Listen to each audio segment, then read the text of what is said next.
Hi, how's it going? This is Resident of Collinwood for YouTube back with another Dark Shadows video for you guys and gals. This is episode 51, season 2, episode 16. If you're watching on Tubi, it's called Dark Shadows from the Beginning. Now, I know a lot of people who watch are Dark Shadows fans or DS fans, but I I understand that there might not be who watch this channel, so I'm going to here's what I'll do because I've probably spoiled who the killer is in this. So I'm not gonna hold back here, but in this episode, they don't reveal who the killer is. They're not gonna do that for a while yet. Also, in this episode, it, we have a rehash. We have they they do Victoria Winter screaming at the beginning of this episode, whereas in the previous episode, you got by the end of that episode, Victoria Winters was screaming. Her and Carolyn were on top of Widow's Hill. They were looking for her watch. They found a dead body at the bottom of Widow's Hill, which, for those who don't know what Widow's Hill is, I know there are a lot of Dark Shadows fans who watch this channel, but I'm also talking to the people who have never watched Dark Shadows. I'm trying to cover both grounds, if you will. It's not always the easiest forum. That Widow's Hill is this big hill. It's like 1,000-foot drop, I'd say, give or take. I'm estimating to the rocks below. So you would die if you jumped. And yes, there has been suicides on that hill. For the people who've never watched Dark Shadows. Um, Now they don't. The body they see, and again, I'm going to spoil this a bit. It is Bill Malloy, but I want to be very clear. They don't reveal that in this episode. I've talked about how a couple episodes ago there was an episode where Liz wakes up in the middle, like she gets up at night, she can't sleep, and it's the episode after the meeting in Roger Collins' office. It's that episode after the meeting in Roger Collins' office that they're letting you know that Bill Malloy. They don't say Bill Malloy is dead, but Bill Malloy dies in that episode. Um, Now, in this episode, episode 51, Victoria Winters is screaming. They see a body with a coat on, moving around. Uh, the water is pushing the body around up against the rocks. That body is the body of Bill Malloy. So Bill Malloy is dead. Now, again, I want to be very clear. They do not confirm that in this episode. They don't confirm it's Bill Malloy's body. But they do a lot of cool things here. Now, Francis Swan is your writer. John Sedgwick is your director. I like out of all the 50 episodes, I can't say this is my favorite, but it's a close second. This episode, though they don't necessarily make Matthew a suspect quite yet, they're going that direction. At least in this episode, you can somewhat tell they're going that direction, at least making Matthew a suspect. I wonder if this was. I wonder when they decided that Matthew was going to be the killer, because Matthew Morgan is the person who kills Bill Malloy. But they also, in this episode, keep Roger Collins as a suspect. They don't lose any suspects here. They don't lose Roger or Sam. Though Sam Evans is not in this episode, he does get a mention. Because what happens is Joan Bennett, Elizabeth Collins' daughter, which is Roger Collins' older sister, That's the thing too. Remember, Roger Collins is the younger of the two siblings. There's a conversation. Liz is grilling Roger, uh, still a bit, right? And also, you've got to remember, Liz, when Liz and Roger are talking, Liz says she can't sleep again when she comes back down. And she says that, she does tell Roger that she contacted Ned Coulter. Roger isn't too pleased with it. Um, but she also tells him that, hey, he isn't coming. He turned that down. And you really have a very interesting situation happen where when Vicky and Carolyn get back to the Great House, they're screaming, they're hysterical, and they should be. They just saw a dead body, for God's sakes. And I love Roger Collins' sort of reply to all this, as they're saying, "Oh, please go check, go check." They're telling the man of the house to go check. And what's he say? Well, what do we have Matthew for? Louis Edmonds as Roger Collins, ladies and gentlemen. Louis Edmonds. He's something else. What a character. What a character. And Elizabeth does phone up Matthew Morgan at his cottage and asks, because he's the groundskeeper. He's somebody who does the heavy work. He brings in the firewood and stuff like that. He makes sure the house, I guess the electricity is fixed, the cars brakes get checked, etc., etc. It's like 1 a.m. here. He makes so he does a lot of the heavy lifting, as they say, and he's very loyal to Elizabeth. If you haven't been watching the episodes I've been reviewing, Matthew would kill for Elizabeth. He would. He would. Um, so Liz phones up Matthew, says, "Hey, go check. The girls thought they saw a body. Can you at the bottom of Widow's Hill? Can you go check it?" So Matthew does. He goes to the top of Widow's Hill, but then he goes to the bottom of Widow's Hill. Which now I'm going to be clear. We do see Matthew walk down to the bottom of Widow's Hill. We don't get a view of what he sees. We don't get a view of the rocks from his standpoint. But I love what Thayer David does here. He looks shocked to what he found. So it lets you know in this episode, Thayer David's character, Matthew Morgan, found a body. He denies it, by the way. He lies about it in this episode. And you can say, if he lies about it, why doesn't it make him a suspect in this episode yet? It doesn't make him a suspect yet to a degree, because you got to understand, this guy is super loyal to Liz. But what sort of hints at that direction isn't just Matthew Morgan. It's Elizabeth. It's Joan Bennett's character who talks to Matthew. And I give a lot of credit to both Joan and Thayer in this episode. They did phenomenal playing off each other. I know we get a lot of Roger and Elizabeth in this episode, but I love the dialogue between Matthew Morgan, Thayer David's character, and Elizabeth Collins' Stoddard, Joan Bennett's character. If you've ever seen Joan Bennett's early movies in the 30s and 40s, great films, great actress, movie star actress, really. And I love the fact that she can tell that Matthew isn't necessarily telling the truth. At least she feels that way. Because she goes from the house, she said she wants to go talk to Matthew.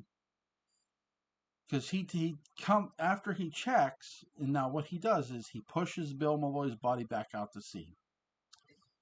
By the way, he knows it was Bill Mully's body, but he says it was seaweed that they saw. So Joan Bennett's character goes to Matthew Morgan's cottage. She knocks on the door. He answers the door. And he said, "Is there anything wrong, Miss Stoddard?" "You tell me, Matthew." I love this sort of, okay, she's basically thinking, you lied to me. You were very. And he says, no. He said, when I went to the top of Widow's Hill, I saw seaweed. It did look like a body. I can see why the girls were so scared at the top of the hill. But when I went down, I saw, he understood why they thought it was a body. That's his excuse. At the top of Widow's Hill, because you're looking 1,000 feet, you're looking so far down, and you got these waves coming in. He understood why. He said he understood why they thought it was a body. They didn't think it was a body. It was a body. I assure you. So what happens is you have Matthew Morgan who says it was seaweed, and Elizabeth wants him to show her. It's Joan Bennett who is casting doubt on Matthew too. Not just Matthew who casts it out. It's Joan Bennett's character Elizabeth who's casting it out. And by doing so, you appreciate Liz, because it's like you sort of are guessing he lied. Because the look on Tara David's face he gives when he goes down to push Bill Mully's body back in, he has a shocked look that there is a body there, that the girls were right. He doesn't say there was a body there directly. Now, he does tell Elizabeth what he thought, that he was, when he went down, he was going to find Bill Mulloy. And it's like that there is sort of like almost telling on himself. But he says it to sort of avert suspicion more so than anything else. He's, by saying, well, I thought it was Bill Mulloy, you avert suspicion. You avert, being a suspect to a degree, because you thought it was going to be Bill Mulloy because Bill Mulloy's been missing all this, this whole time. So to him saying that, he didn't feel he was any danger. Which I like the game. I like the roll of the dice by the character in Francis Swan, the writer, here in this episode by doing it. But again, I said I really love the chemistry between Joan Bennett and Tara David. Really great job. They go to the top of Widow's Hill. Matthew shines his light, and Joan does her best shock face, like she sees why the girls thought it was a body. He shows her seaweed. Now,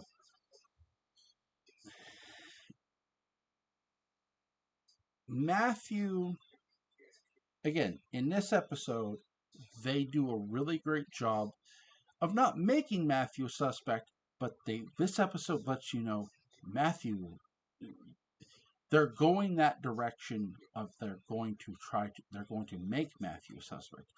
They do a really great job of painting Roger as a suspect. How Louis Edmonds is sort of like, oh, dismissing the whole body theory, and how he says they're being hysterical. In fact, he was the one who said it was seaweed, and he didn't even look. Roger didn't look. No, not Matthew. Matthew did actually look. I mean, I can give Matthew that, right? So they do a great job of not just of giving you one suspect, but potentially building another. No, he's not an official suspect yet, because now, to be fair, in the audience's mind he is, because you suspect for him to push he knew it was a body. He's not shocked that it's seaweed when he went down to Widow's Hill. It would be one thing if he stood on top of Widow's Hill and never went down, because the girls never went down either, because they said they were frightened, remember? Well, he walked down, and you can see the look on Tara David's face. It's a shocked look. And I do think he does a really good job of that quick. It's very quick, by the way. That there, though not quite a suspect yet, they're building toward, okay, he's knowingly pushing a body back in the water. By the audience's mind, yes, he's a suspect. But by everyone else's mind, he's not yet. By the character's mind. And no one knows that Bill Malloy is dead yet anyway. Again, him saying it was seaweed, he's going to lie, and he continues to lie for a couple days. That, oh, it was seaweed, he tells everybody, he keeps telling everybody this. So, and what you really have too with this episode is, though the character of Bill Malloy is killed off, the constant mention of the character keeps him fresh in your mind, Frank Schofield's character in your mind. And that he was this noble character. Now, I will say, like, how do I put this? I don't mind at all that they don't try to get it all in this episode, because we're going to get the introduction of a new character, not in this episode, but but here soon, because they're going to eventually introduce Sheriff George Patterson. No more Constable Carter. Who's going to be, by the way, Sheriff George Patterson. I can't wait to get into him with these episodes. He's really good. I'll tell you who played him the next time when the character makes his debut in these episodes. Again, they're old episodes, but I try to not reveal too much to the degree of, oh, you guessed the whole episode. A lot of things to go watch this episode for. Yes, the chemistry between Lewis and Joan, but more importantly, the chemistry between Joan and Thayer is so fucking good. My God. Great job. Yeah, Alexandra Isles is my scream queen, not Jamie Lee Curtis. And no, I don't care if you get mad at me for that.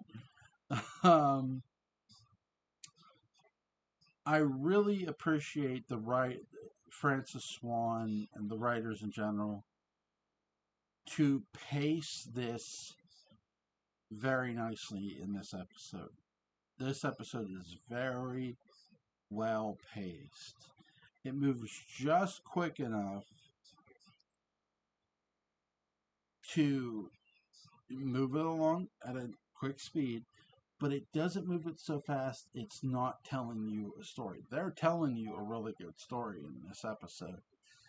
They're painting another suspect in Burke.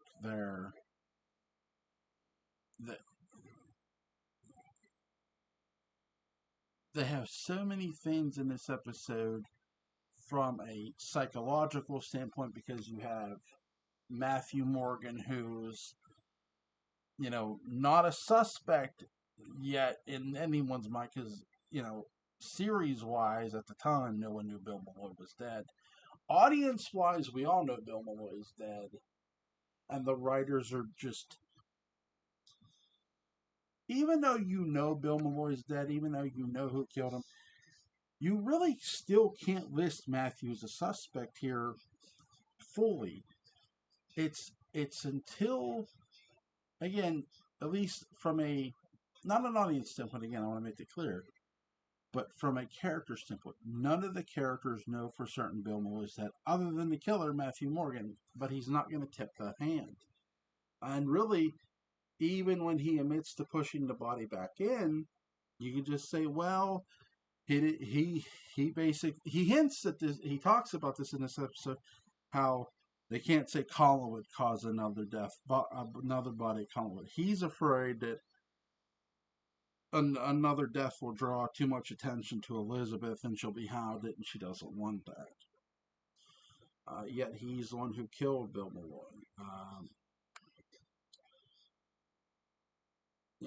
Damnedest thing, right? So I hope you guys enjoyed this review. Great performances all around by Nancy Barrett, Alexandra Isles, Joan Bennett, Lewis Edmonds, Thayer David. Again, I really love the chemistry between Thayer and Joan. Great job, and a fantastic episode. You guys have a great day. The day. It's 1:30 a.m. and I just said day. God.